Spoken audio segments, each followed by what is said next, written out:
basically, my last trip to Amsterdam, I found out that in the last year since I had been, my knowledge and my potency had both increased. I mean, I'm sorry, my tolerance and knowledge have both increased to the point where I was, at times, disappointed in the herb that was in Amsterdam.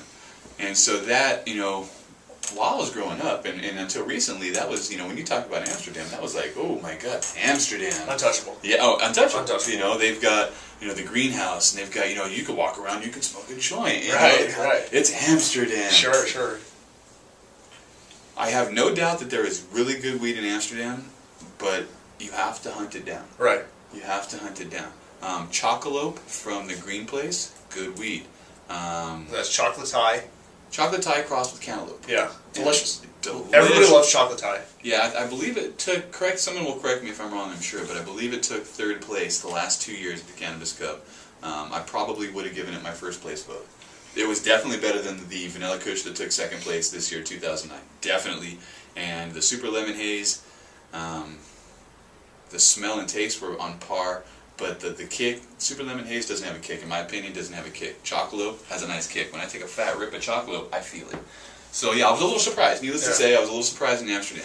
Where else? I mean, Vancouver. I haven't been to Vancouver anytime lately, but I hear that it's kind of losing its reputation as the cannabis capital of Canada, that the East Coast is actually making a run. Dude, it's Colorado, man. No, I'm talking about just Canada. Oh, yeah, well, yeah. Personally, and Dick Cowan has told me this, that BC Bud has always been overrated. And so, but yeah, honestly, I don't think anybody can compete with Southern California right now except for Colorado. I think Colorado, did you hear in the news, there's a Colorado laboratory that tests your THC and your cannabinoid of your buds, and they're doing a huge business over there. It's Trichome, no, I was going to say it's called Trichome Technologies, but I think that's a different company. I believe that's a different company. We'll give you a shout out, don't worry. But I was real happy to see that, and I was really happy because we don't see a lot of THC percentages here in Southern California. Harborside, they're famous for it up in Oakland, but Southern California, I hardly ever see a mass spectrometer or gas chromatograph, or just anything that's going to give you any kind of accurate or realistic. And there's those little cheesy strips. There's actual strip, a THC strip. I have not used them, but I can't imagine they're accurate. It's almost like the strip that you put in to test your aquarium water or your pool water. Or your pH value. Yeah, pH value.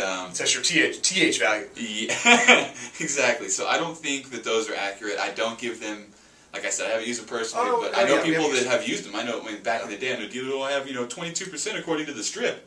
It's like, I don't think that strip is right. Sure. But like what you're saying in Colorado and in Northern California, that's the real deal. Some people take that real serious. At the end of the day, if the THC percentages are correct in Amsterdam, that doesn't make that big a difference. It's the cannabinoid level. True. And, it's so much more than just THC percentage in the marijuana, and researchers are finding out more and more that there's so many other different types of cannabinoids that have psychoactive effects. It's about flavor. It's about taste. How important is it to you that the collective that you go to has the THC levels posted? I don't. As a patient, just as a patient, is it something that matters to you when you're going in to spend your money? I've only been to one place that has that, Harborside, and I really enjoyed it. And I think that... Did it make a difference? Did that determine what you chose? It did. Because at Harborside, oftentimes, a vendor will come in there with a superior THC percentage marijuana, but at a cheaper price point than a lot of people. Let me ask you, let's say you go in there and there's a Granddaddy Purple at 14%. Yeah. No, I'm sorry, the Granddaddy Purple at 18%. They've got Northern Lights at 19%. And then they've got OG at 17%. Okay. Where do you go?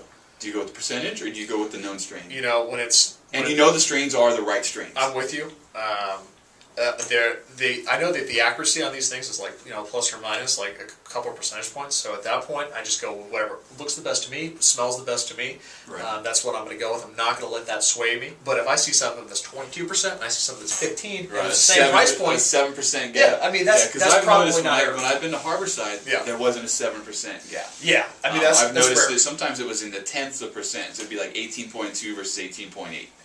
And that. If it comes down to it, that to me it's the looks and it's the strain. Right. I'm not going to go with the one that's 0.6% higher. Right.